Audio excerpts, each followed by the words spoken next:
next speaker, the interim Torrance Police Chief, Robert Dunn. Please welcome the Police Chief.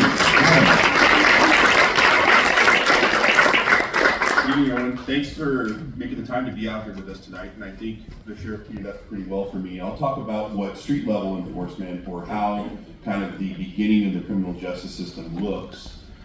So many of you who have lived in Torrance a long time have shown tremendous support for your police department over the years, and have told us very succinctly that a safe and secure Torrance is what you're after.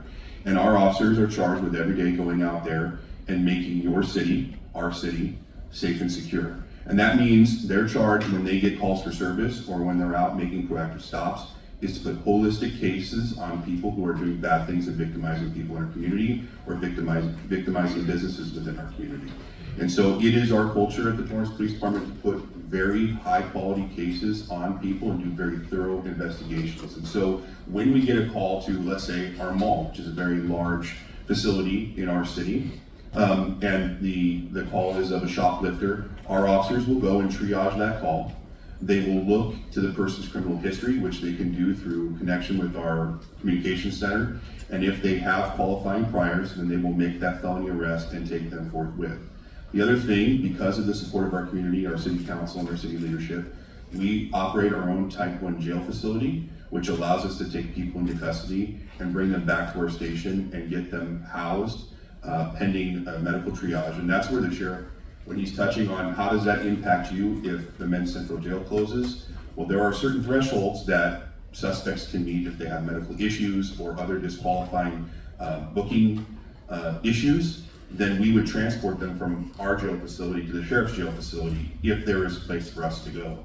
And so we operate within this kind of ecosystem of what the criminal justice system looks like in our county, and we're kind of like the originators of the case. And then we pass it off to our partners, and we all try to work together. So once those officers go there, they find the qualifying crime, they will take the person into custody, write the report, they fill out what's called a probable cause declaration, which is reviewed by a magistrate, and then that person is housed in our jail facility if they do not have medical disqualifications, and then they enter the criminal justice system that way. Our officers and our detectives will file that case with the DA's office for felony. The other thing that we have at our disposal too is if a person, after we take them into custody and the DA's office says, you know, that previous conviction is over 5 years old, we also have a city prosecutor's office who can file misdemeanors for us directly. And so we have access, because we have our own city attorney's office here, to taking that case and making a misdemeanor and still have accountability for criminals within our community.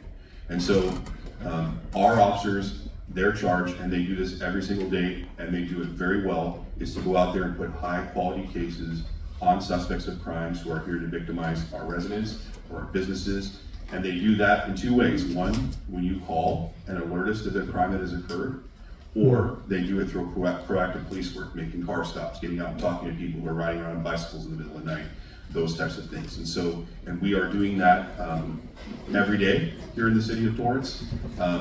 One of the things we do since the passage of Prop 36 is we track the qualifying offenses, and then we track them through the criminal justice system to make sure that we have put quality cases on people and are getting the filing at the DA's office, so that if there's any areas that we can improve, we will make those cases, we'll take those cases and look at what our deficiencies were in the filing, or learning about the disqualifying time limits and all that, and then we will look to go to the misdemeanor route. And so from a street perspective, that is how Torrance PD operates. That's how a lot of the police departments in our area, or the sheriff's department that patrols the contract cities or incorporated areas, would operate. And that's, thank you, and I'll be here to answer questions as well.